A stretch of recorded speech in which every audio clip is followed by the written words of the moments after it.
Hello everyone and welcome back to One Soccer. I'm your host for today, Josh Deming, and we are back with another episode of our Canadians Abroad series. This week we are going to take a look at Alphonso Davies keeping up his good form, Maxime Crepeau picked up another clean sheet, Borjan and Huitema got her first assist of the season, plus a lot more Canadians playing abroad. Hopefully you guys are excited, and if you are, as always, be sure to drop a like, drop a sub, and let's get into the update now.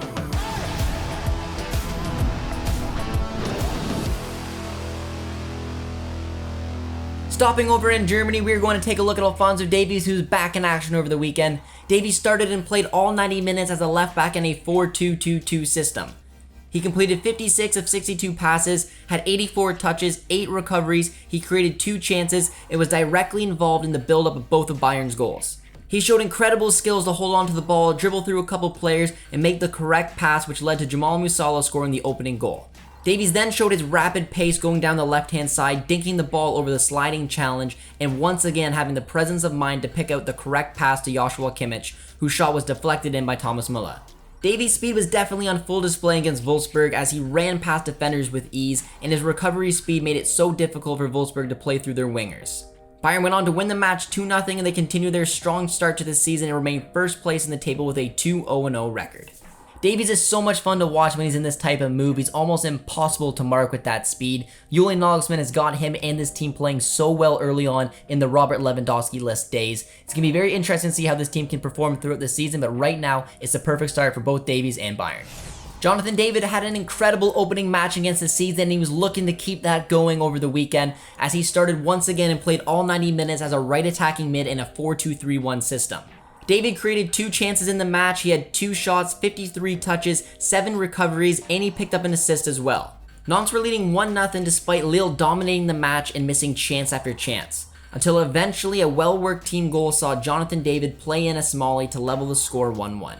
That scoreline held as Lille went on and drew the match 1-1 against Nantes to sit second place in the table with a 1-1-0 record. Fonseca has already put his stamp on his new side as they constantly press to win the ball back. They are very good in possession as well. They had 70% of the ball during that match, and it truly looks like the players are buying into his philosophy. It's been a very bright start for Jonathan David and Lille so far, but they're going to have a massive test next weekend as they take on PSG. The likes of Neymar, Mbappe, Messi. It's going to be a very good one, so be sure to tune into One Soccer for it.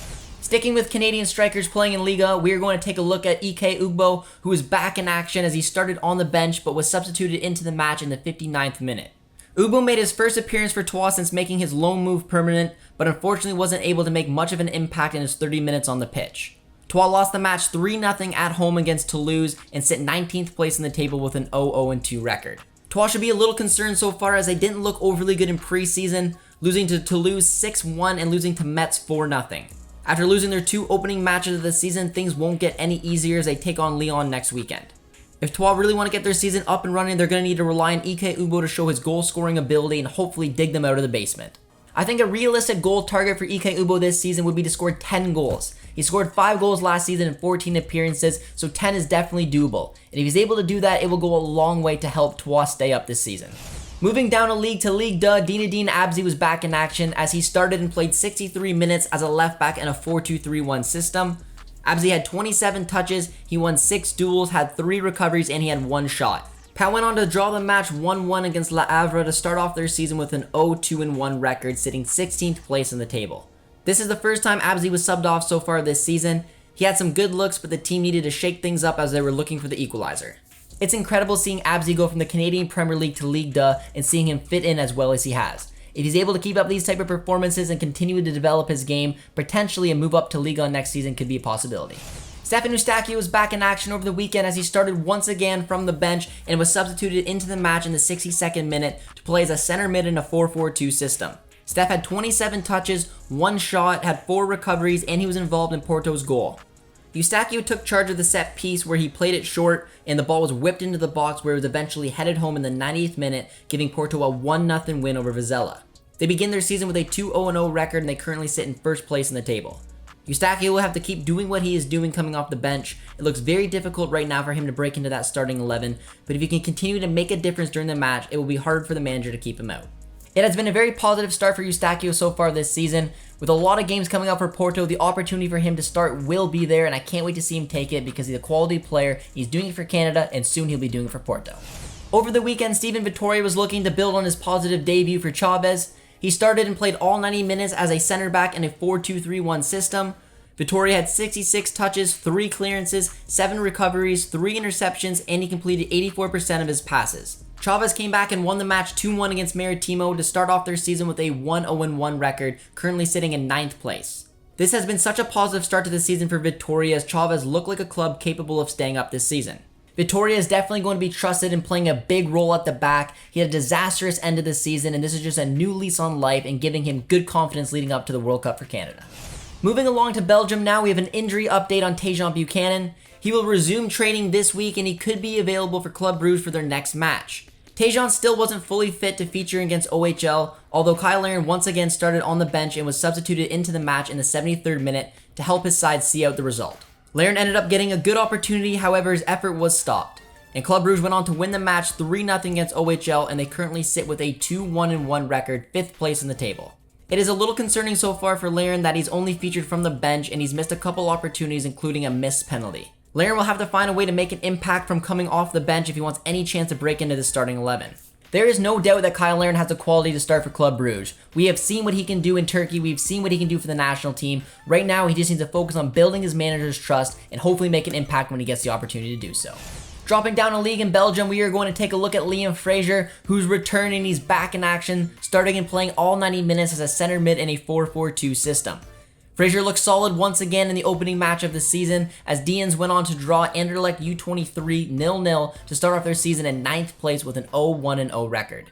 This is Liam Fraser's first full season in Europe, and I'm very excited to see what he can do this year. I want to see him continually develop his game and maybe down the line get a move to a bit of a bigger league. But right now, game time is important. He will definitely get that, which gives him a good opportunity to go for one of those final places to try to make the plane to Qatar for Canada. Moving along now to Hungary, we are going to take a look at Richie Ennin, who was in action over the weekend. He started and played 78 minutes as a striker in a 3-4-2-1 system. Budapest Honvéd went on to draw the match 3-3 to start off their season with an 0-1-2 record, sitting 12th place and bottom of the table. This was a very impressive match for Honvéd, and they were unlucky not to walk away with all 3 points. Richie Ennin has started in every single match so far for his new side this season, but he has not found the back of the net yet. He's made his presence felt, but he wants to find that goal-scoring ability. That's what he was brought in to do. I think there's a way that he's able to find it and make a big impact on his new side this year. We are going to head over to England and take a look at Junior Hoilett, who was back in action over the weekend. Hoilett started and played all 90 minutes as a right wing-back in a 5-4-1 system. Hoilett had 45 touches, 4 recoveries, he had 4 shots and created 3 chances. He was very active down the right-hand side, however, Reading went on to lose the match 4-0 against Rotherham, who were much more clinical with their opportunities. Reading now sit 18th place in the table with a 1-0-2 record. We all knew that it was going to be a bit of a difficult season for Reading, but we did not know that Junior Hoilett was going to be featuring as a right wing back. To be fair, he's done very well so far. I'm curious to see if he continues it with Reading, because I personally like to see him a little higher up the pitch because he can be a creative force up front. Theo Corbeanu featured for Blackpool over the weekend as he started and played 45 minutes before getting subbed off at halftime. He played as a left wing in a 4-3-3 system and had 15 touches, 1 successful dribble, 1 shot, and he wasn't able to make much of an impact in the half.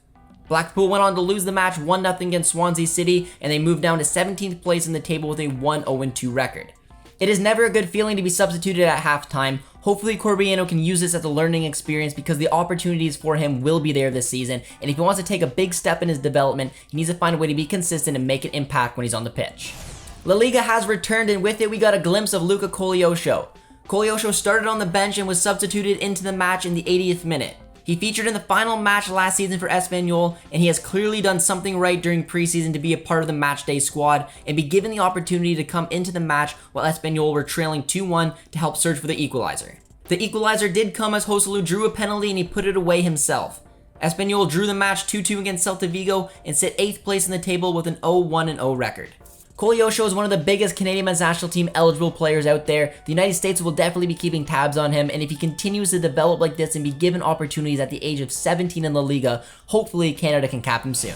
Daniel Jebbison made some big headlines last week talking about his international future. Daniel Jebbison is carefully pondering his options right now, admitting this week that his looming commitment to one of Canada or England is something that he is aware of, but he's yet to make a final decision. The 18-year-old had this to say: "It's a decision that has to be made, but hasn't been spoken about yet.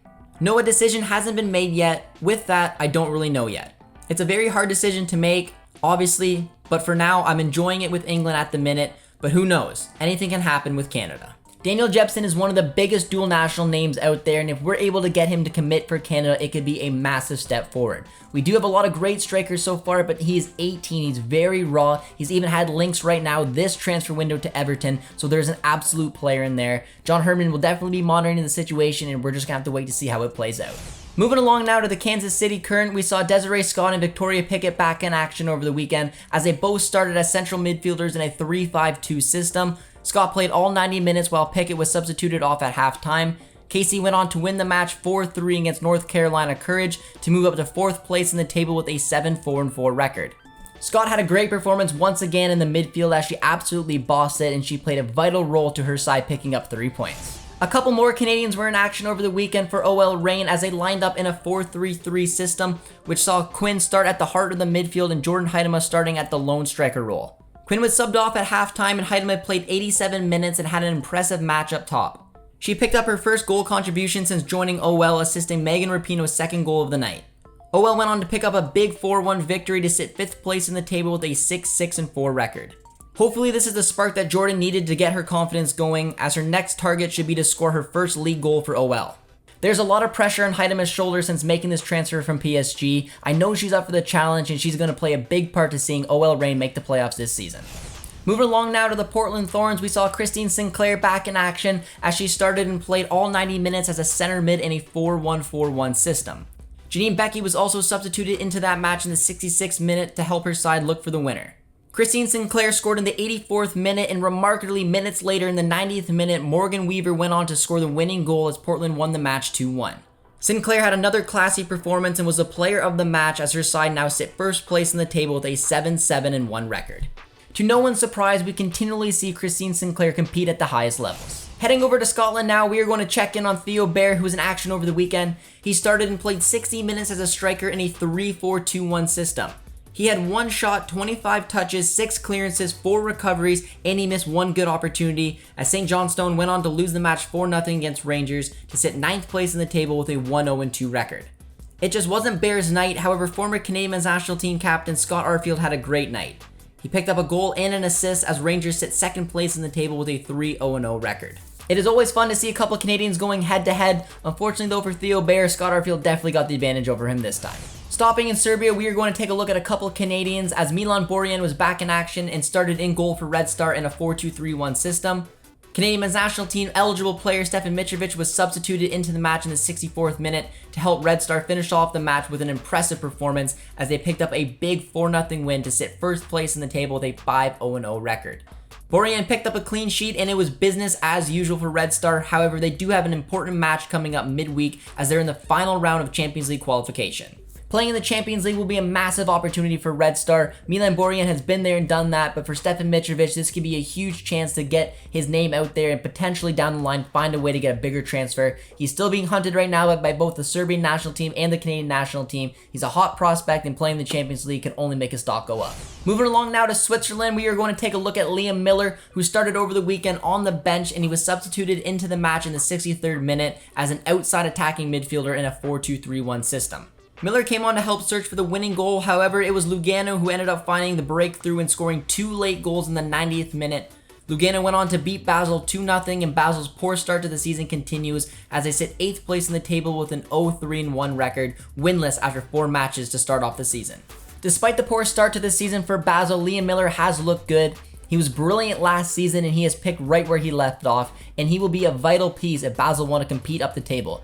They should be competing for the top of the table, not sitting right in the middle of it. He also has something to prove. This is a player that wants to get on that plane to Qatar. He's definitely right now on the bubble, probably leaning towards making the side as opposed to not making it. But if he continue these type of performances and put in a lot of goals and assists like he's been doing, he will be on that plane. Samuel Adekugbe made his first appearance of the season over the weekend as he started and played all 90 minutes as a left back in a 4-3-3 system. Adekugbe had 54 touches, created 1 chance, had 3 recoveries. He completed 85% of his passes, having 5 clearances and 4 accurate long balls.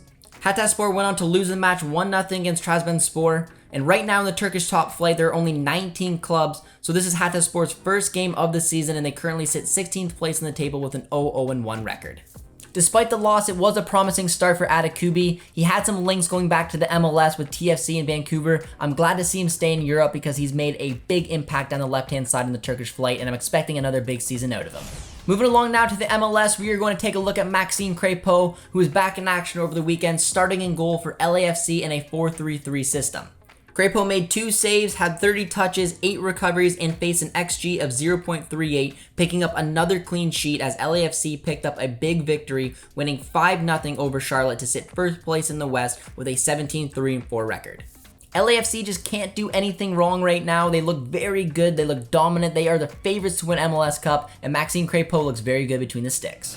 Crepeau is not the only Canadian goalie who looks good in the MLS right now, as Dayne St started over the weekend in goal for Minnesota United in a 4-2-3-1 system. St. Clair made 7 saves, had 44 touches, 15 recoveries, and faced an XG of 2.26.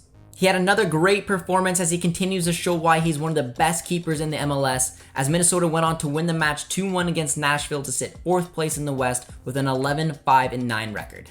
The 2026 World Cup always looked like it was going to be Maxime Crepeau's opportunity to start in goal for Canada. But with the development of Dayne St. and the seasons he's having, if he's able to continually do this over the next 4 years, it's hard to imagine that he's not going to be the starting goalie. But regardless, Canada's keepers are in safe hands. Moving along now to the LA Galaxy, we are going to take a look at Raheem Edwards, who featured over the weekend. He started and played all 90 minutes as a left back in a 4-4-2 system.